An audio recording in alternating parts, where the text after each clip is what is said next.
There are 168 hours in a week. We go to church for 1 hour. What about the other 167? Cue this podcast. We're here to bring the church to you the rest of the week. I'm David Vogel, the Director of Communication here at Central Community Church. I'm Cori Broddle, the Director of Community. We've been to the 1 hour in church. Now welcome to the other 167.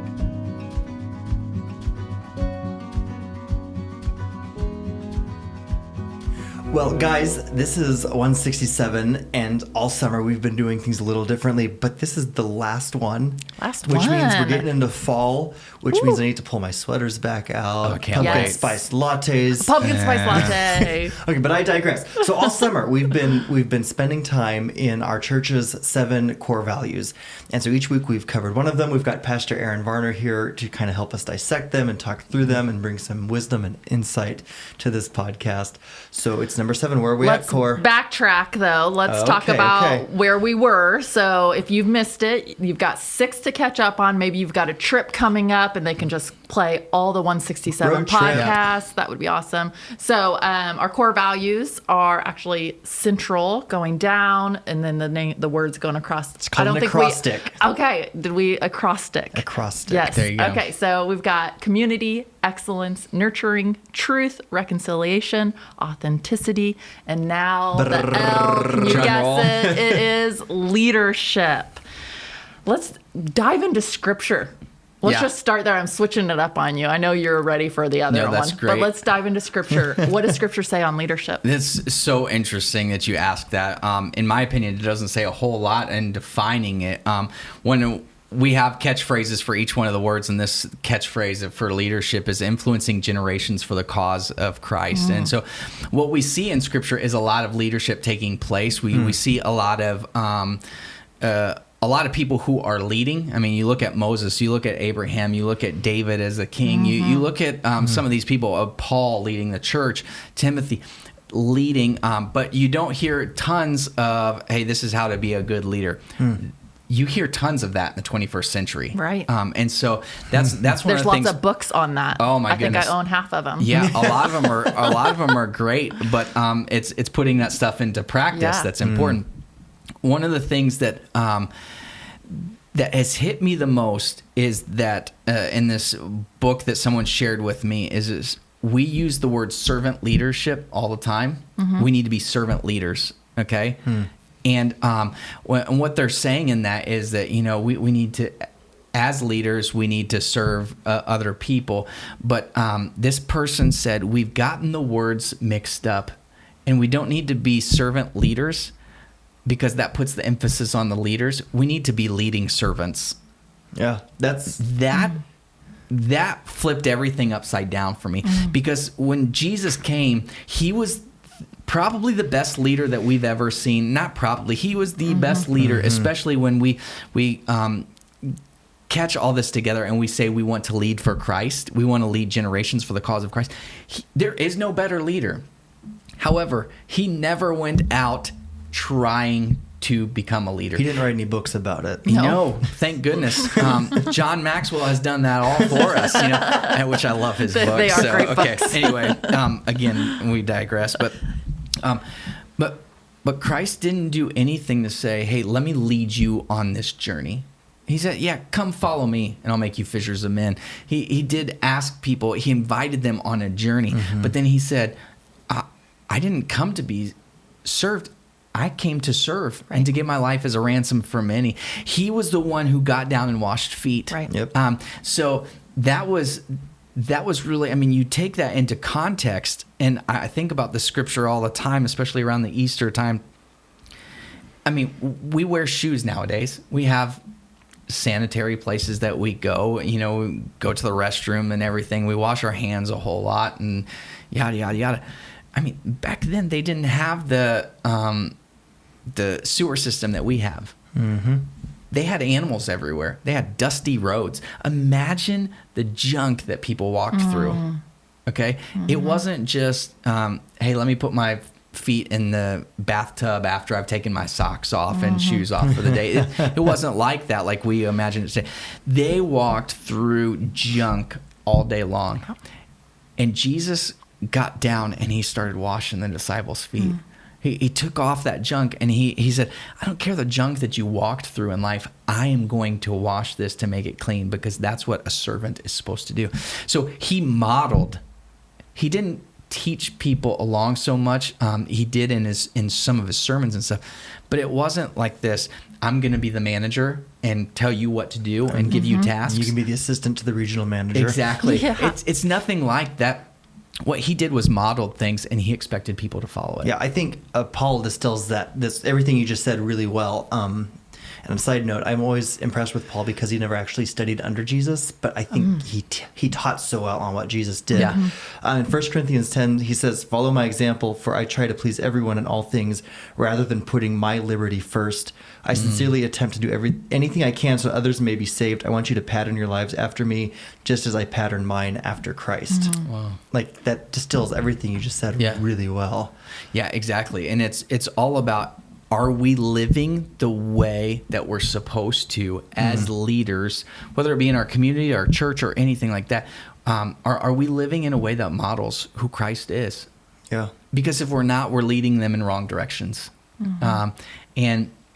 And so often we've come up with this idea that we are shepherds to people and there's a flock, but we have one shepherd and we are all following Jesus Christ. And so we get to bring people along in this journey.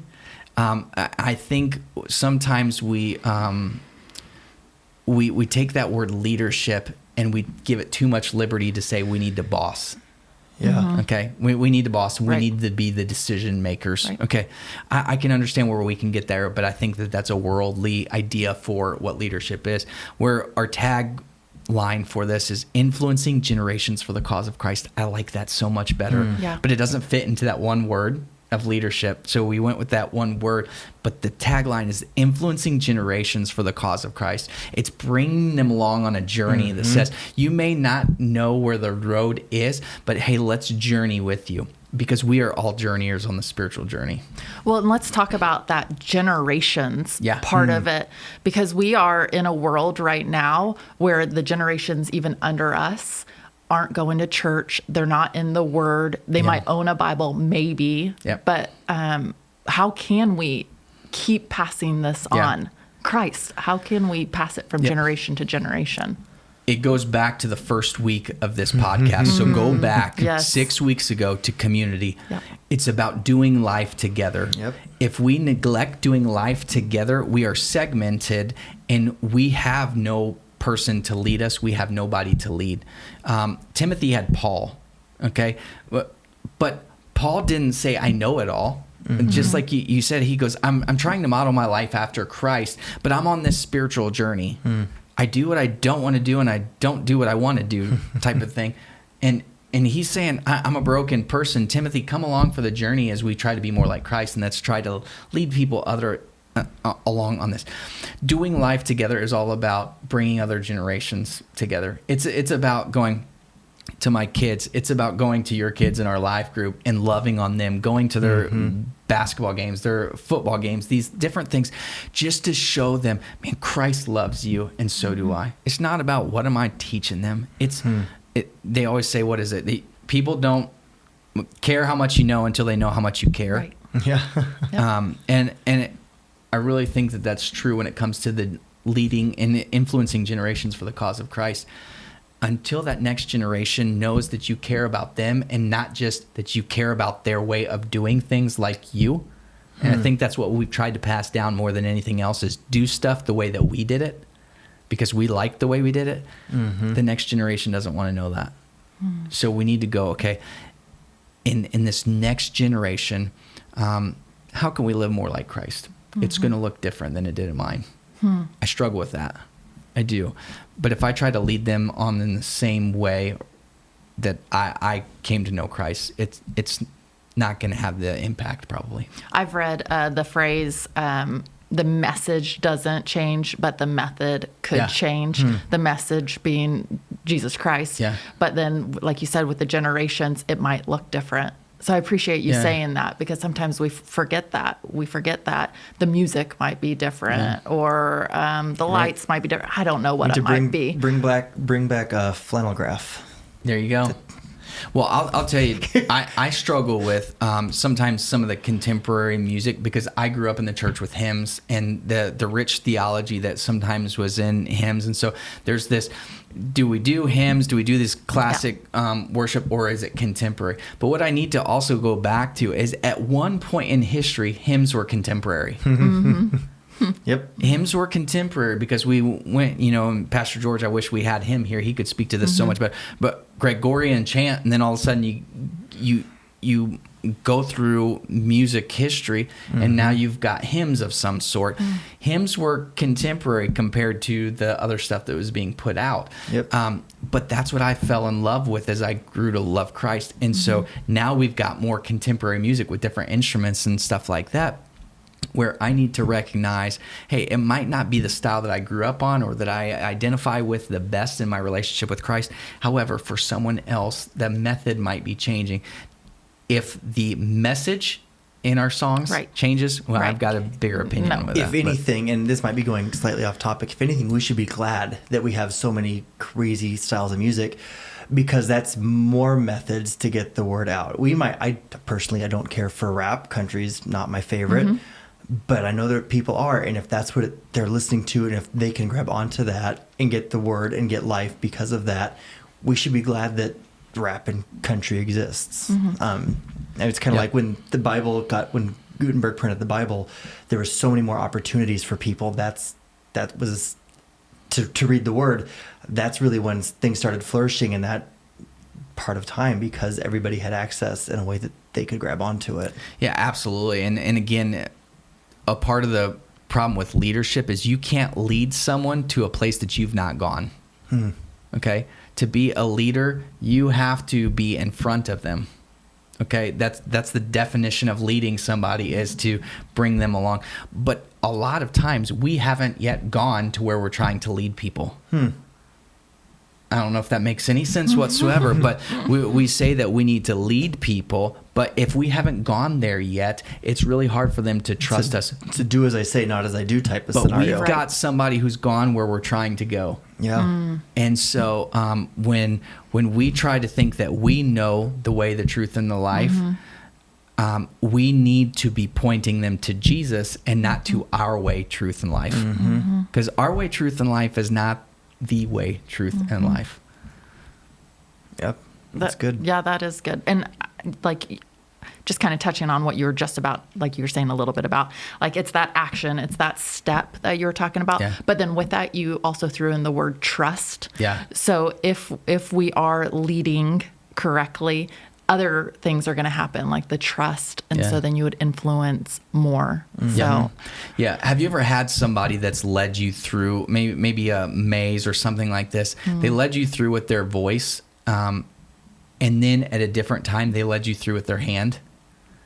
The relationship changes and the trust changes. A voice is one thing, and that's great. We don't have God here in Jesus' form anymore to hold us by the hand, so we have to listen to his voice. But for those of us who are further along in the faith journey, there is a relational part of it that, as we're talking about influencing generations for the cause of Christ, we need to reach back and say, give me your hand, I'm here.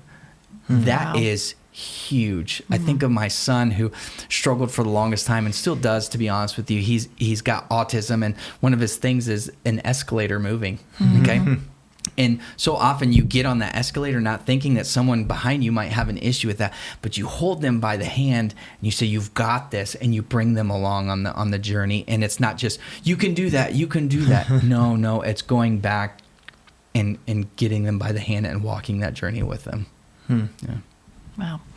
Well, these last 7 weeks have been awesome. Thank you for being here and taking the time with us. It's been my pleasure. It's been fun. And it's been great just going through our core values and remembering who Central is and who we strive to be. So if you missed any of them, make sure to go check us out on all the podcast channels, Facebook. You can find us on YouTube. But take the time to watch all of them. But we appreciate you guys being with us. And thanks again. Thank you, Pastor Aaron. We hope you guys have taken us digitally as you've traveled this summer, and hope to see you in worship at some point, whether it be online or here in the future at Central Community. Thanks for listening to 167. Please leave us a 5-star review on Apple Podcasts, Stitcher, or wherever you're listening from. And to keep up with everything at Central Community Church, follow us on Facebook and Instagram. And if you want to watch us record this podcast live, find us on YouTube. We think the 167 hours between church services are so important, and we hope you'll share this episode with your friends. Join us next week.